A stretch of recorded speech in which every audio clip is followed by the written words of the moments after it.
Hello, my dear students. Chapter one matter in our surroundings, इसके कुछ topic जो है हमारी जो पार्ट वन है वीडियो इससे पहले जो अपलोड हुई है उसमें कवर हो गए हैं। और अगर अब हमारा जो नेक्स्ट टॉपिक है वो आता है evaporation. Evaporation, do we always need to heat और चेंज प्रेशर? क्या हमें ज़रूरत होती है हीट की या प्रेशर की for changing the state of matter? अगर हम मैटर की स्टेट चेंज करते हैं तो क्या हमें हीट और प्रेशर की ज़रूरत होती है? Can you caught some examples? क्या आप कुछ एग्जांपल बता सकते हैं फ्रॉम एवरीडे लाइफ, रोज़मर्रा के जीवन से? From change of state from liquid to vapour, जिसमें लिक्विड जो होता है वेपर में बदल जाता है। Takes place without the liquid reaching the boiling point, यानी वो बॉइलिंग पॉइंट तक भी नहीं पहुंचता और वो वेपर में कन्वर्ट हो जाता है। वाटर व्हेन लेफ्ट अनकवर्ड, जब पानी को अनकवर्ड छोड़ देते हैं, उगड़ा छोड़ देते हैं, स्लोली चेंज इनटू वेपर, वो धीरे धीरे वेपर में चेंज हो जाता है। वेट क्लॉथ्स ड्राई अप, जो गीले कपड़े होते हैं वो सूख जाते हैं। What happens to water in the above two examples? तो इनमें दोनों एग्जाम्पल्स में क्या होता है? दोनों एग्जाम्पल्स में ये होता है कि वाटर जो होता है वाटर वेपर में कन्वर्ट हो जाता है। We know that particles of matter are always moving and are never at rest, कि जो पार्टिकल्स जो होते हैं मैटर के वो हमेशा मूव करते रहते हैं और वो कभी भी रेस्ट पर नहीं होते। At a given temperature in any gas, liquid और सॉलिड, किसी भी गैसेस स्टेट में या लिक्विड में या गैस में या फिर सॉलिड में किसी एक गिवन टेम्परेचर पर उसके पार्टिकल्स जो होते हैं वो फ्रीली मूव करते रहते हैं। There are particles with different amounts of kinetic energy, तो सभी जितने भी फॉर्म्स, जितने भी स्टेट्स होती है मैटर की, सभी में जो पार्टिकल्स होते हैं उनके अंदर काइनेटिक एनर्जी होती है, लेकिन वो अलग अलग अमाउंट में होती है। किस में एनर्जी ज़्यादा होती है, किस में एनर्जी कम होती है। In the case of liquid, a small fraction of particles at a surface having higher kinetic energy is able to break away from the forces of attraction of other particles and gets converted into vapour. अब आपने देखा इसमें क्या बताया गया है कि जो इनमें जो लिक्विड जो होता है, लिक्विड वाले केस में क्या देखते हैं, स्मॉल फ्रैक्शन ऑफ पार्टिकल्स का छोटा सा फ्रैक्शन जो होता है सरफेस पर क्या होता है, हैविंग हायर काइनेटिक एनर्जी, उसमें काइनेटिक एनर्जी ज़्यादा होती है और वो किसके लिए एबल होता है, to break away from the forces of attraction of other particles, दूसरे पार्टिकल्स के जो अट्रैक्शन फोर्स होता है दूसरे पार्टिकल्स के साथ में उसमें कम होता है जो अपर सरफेस पे होता है। And gets converted into vapour, और वो बहुत जल्दी वेपर में कन्वर्ट हो जाता है। This phenomenon of change of liquid into vapours at any temperature below its boiling point is called evaporation. इसे क्या कहते हैं, इवेपोरेशन। ये कैसा प्रोसेस है, मैंने बताया था पहले भी कि इवेपोरेशन 24 आवर्स चलने वाला प्रोसेस है। तो इसके डेफिनेशन है, इसको भी मार्क कर लीजिए। The phenomenon of change of liquid, यानी लिक्विड का चेंज होना, इनटू वेपर्स, किस में, वेपर में चेंज होना, एट एनी टेम्परेचर, किसी भी टेम्परेचर है, इसमें हमें बॉईल करने की जरूरत नहीं पड़ती। इसमें मेंशन किया हुआ है कि बिलो इट्स बॉइलिंग पॉइंट, इस बॉइलिंग पॉइंट से नीचे, इसी प्रोसेस को क्या कहते हैं हम, इवेपोरेशन। और इसके बाद हमारा टॉपिक आता है फैक्टर्स अफेक्टिंग इवेपोरेशन, यानी बहुत सारे ऐसे फैक्टर्स भी है जो इवेपोरेशन को अफेक्ट करते हैं। तो इसमें एक एक्टिविटी दे रखी है। एक्टिविटी में क्या दिया है, take 5 ml of water in a test tube, एक टेस्ट ट्यूब में 5 ml वाटर लेते हैं and keep it near a window, उसे विंडो के पास में रख देते हैं, और अंडर अ फैन, या फिर फैन के नीचे रख देते हैं। Take 5 ml of water in the spoon china dish and keep it near the window और अंडर अ फैन। तो दो अलग अलग केस हो गए, टेस्ट ट्यूब में आपने वाटर लिया और किसी डिश में आपने चाइना डिश में लिया, या फिर किसी जो क्या नाम, जो ओपन जो होती है वो खुली हुई होती है china dish. Take 5 ml of water in an open china dish. China dish में क्या होता है, क्योंकि वो ऊपर से ओपन होती है, तो इसमें बताया क्या गया है, इसमें इस एक्टिविटी के माध्यम से ये बताया गया है कि अगर एरिया कम होता है, जैसे मान लीजिए आपने अमाउंट ज़्यादा लिया, वॉल्यूम ज़्यादा हो गया वाटर का, या दोनों में आपने वॉल्यूम सेम भी लिया है और एक को आपने ओपन एरिया में यानी ज़्यादा एरिया में रखा है और एक को आपने कम एरिया में रखा है, जैसे टेस्ट ट्यूब होगी, तो दोनों में जो इवेपोरेशन होता है वो दोनों में डिफरेंस आ जाता है। जो जिसका एरिया ओपन होता है, जो अनकवर्ड होता है, उसमें जो वाटर जो होता है जल्दी इवेपोरेट हो जाता है।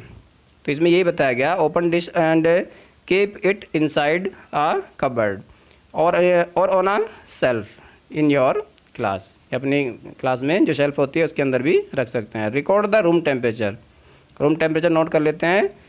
द टाइम और days taken for the evaporation process in the above cases, तो इसमें इवेपोरेशन का जो प्रोसेस है उसको भी हम क्या करते हैं, उसमें ऑब्जर्व करेंगे, रिकॉर्ड करेंगे इसको। Repeat the above 3 steps of activity और on a rainy day and record your observations, rainy day में भी उसको रिकॉर्ड करेंगे। यानी कुछ चीज़ें इसमें मिली जुली आती है।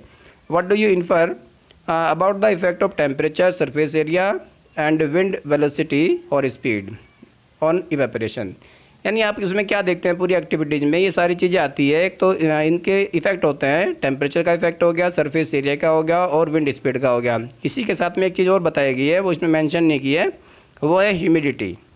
ह्यूमिडिटी जो होती है ना, ह्यूमिडिटी और ये सारी चीज़ें जो होती है अफेक्ट करती है किसको, इवेपोरेशन रेट को।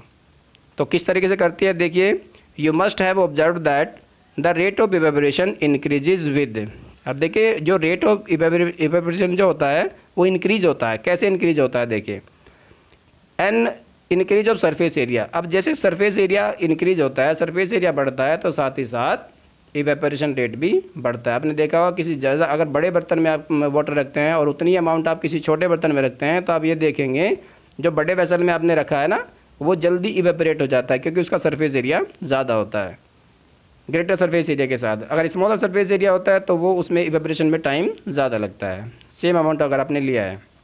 We know that evaporation is a surface phenomenon, वो सरफेस फिनोमिनन होता है। Is the surface area is increase, यदि सरफेस एरिया बढ़ जाता है the rate of evaporation increases. For example while putting clothes और dry up we spread them out, तो क्या हो जाता है अगर हम इसको फैला के रखते हैं, अगर जो भी हमारे जो गीले कपड़े जो होते हैं जल्दी सूख जाते हैं अगर हम इसको स्प्रेड कर देते हैं, फैला देते हैं। नेक्स्ट आता है एन इंक्रीज ऑफ टेम्परेचर, यदि टेम्परेचर बढ़ता है तो इवेपोरेशन रेट भी साथ साथ बढ़ जाता है। With the increase of temperature more number of particles get enough kinetic energy to go into the vapour state, यानी इसमें उनके जब वो टेम्परेचर ज़्यादा होता है तो पार्टिकल्स में काइनेटिक एनर्जी भी इंक्रीज हो जाती है, जिससे क्या होता है वो जल्दी वेपर में कन्वर्ट हो जाता है। नेक्स्ट आता है humidity. In decrease in humidity, जब ह्यूमिडिटी जो होती है जब वो डिक्रीज होती है, क्योंकि इसमें उल्टा होता है, ह्यूमिडिटी अगर डिक्रीज होती है तो इवेपोरेशन रेट जो होता है वो ज़्यादा हो जाता है, और ह्यूमिडिटी अगर कम होगी ह्यूमिडिटी अगर ज़्यादा हो जाती है तो इवेपोरेशन रेट जो होता है वो उल्टा होता है, मतलब वो कम हो जाता है।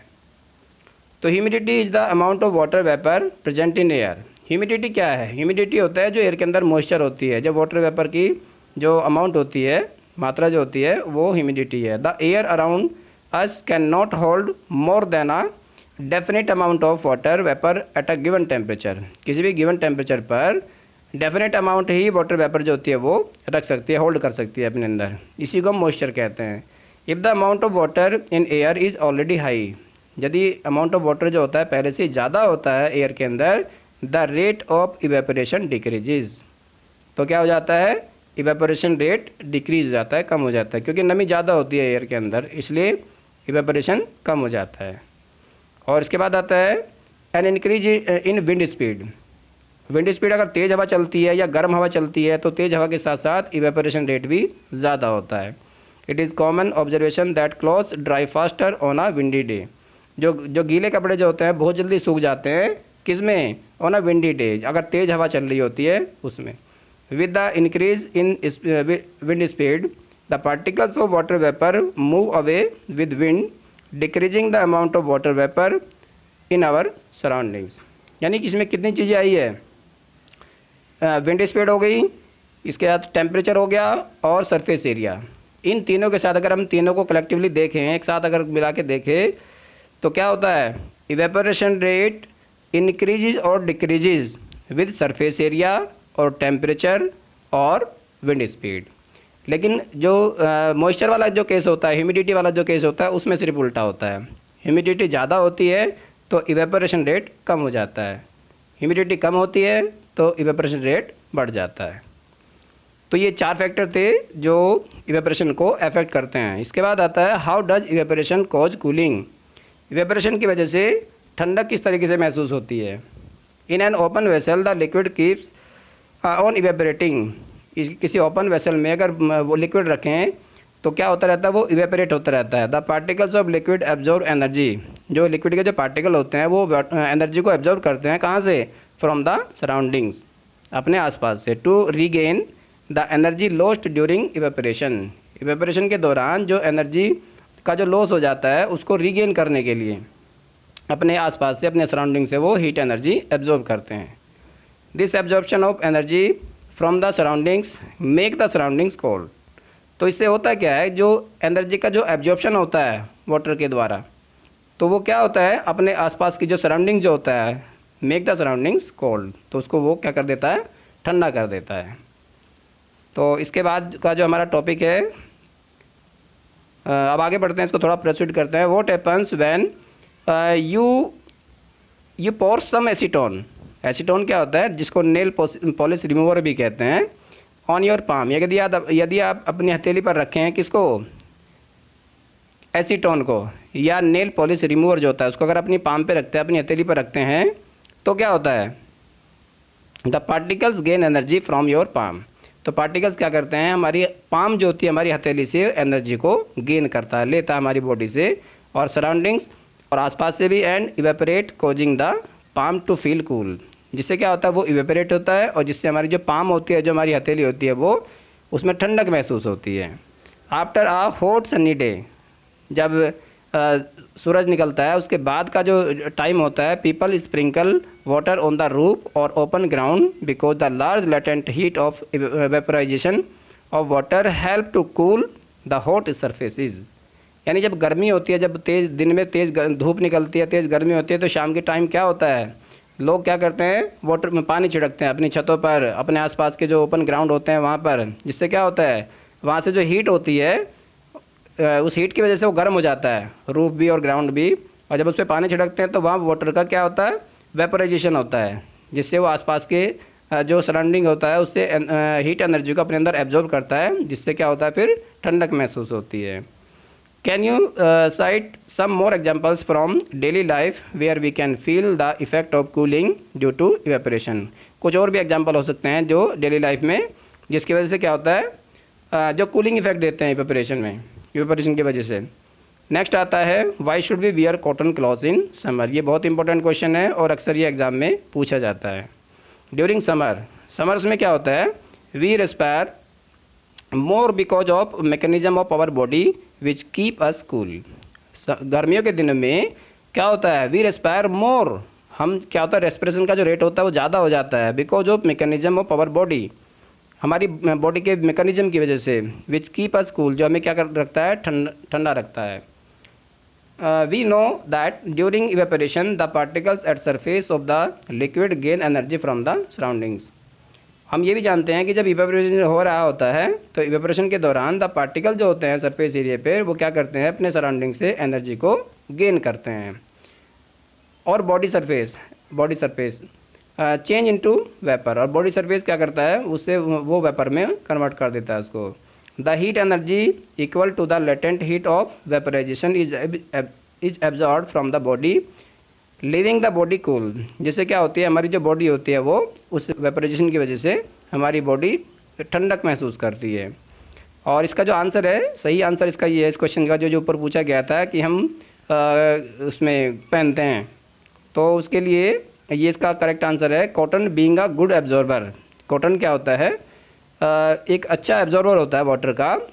Helps in absorbing the sweat, जो स्वेट को यानी पसीने को सोखने में हेल्प करता है। And exposing it to the atmosphere, उसको एटमॉस्फेयर में एक्सपोज कर देता है फॉर ईजी इवेपोरेशन के लिए। और इसके बाद एक और टॉपिक बचता है हमारा, और ये टॉपिक है, ये भी बहुत इंपॉर्टेंट है, ये वाला क्वेश्चन भी एग्जाम में आता है। Why do we see water droplets on the outer surface of the glass containing ice cold water. जो आइस कोल्ड वाटर जो होता है, आपने देखा होगा, जो वाटर बॉटल जो होती है, जो आप फ्रीज में रखते हैं, फ्रीज में से बाहर निकालते हैं तो क्या होता है, या कई बार क्या होता है कि ग्लास के अंदर आपने आइस क्यूब डाल दिए और उसके बाहर जो होते हैं वाटर ड्रॉपलेट आ जाती है। तो वाटर ड्रॉपलेट जो होती है वो अंदर से तो आती नहीं है, कहाँ से आती है, फिर सराउंडिंग से। उसका जो आसपास का जो एयर होती है, एयर के अंदर वाटर वेपर मौजूद होती है पहले से ही, और जैसे ही वो उस कंटेनर की या उस गिलास के कांटेक्ट में आते हैं तो क्या होता है, वो ठंडी हो जाती है, becomes cool in contact with glass और आइस क्यूब्स, और वो कन्वर्ट हो जाती है किसमें, वाटर ड्रॉपलेट में, और इसी प्रोसेस को हम कंडेंसेशन भी कहते हैं। तो एक बार थोड़ा सा इसको रीड करें। Let us take some ice cold water in the tumbler, tumbler में ले लेते हैं कुछ आइस कोल्ड वाटर, ठंडा पानी जो होता है। Soon we will see water droplet, थोड़ी देर के बाद हम क्या देखते हैं, वाटर ड्रॉपलेट देखते हैं। कहाँ, on the outer surface of the tumbler, tumbler के बाहरी सरफेस की तरफ।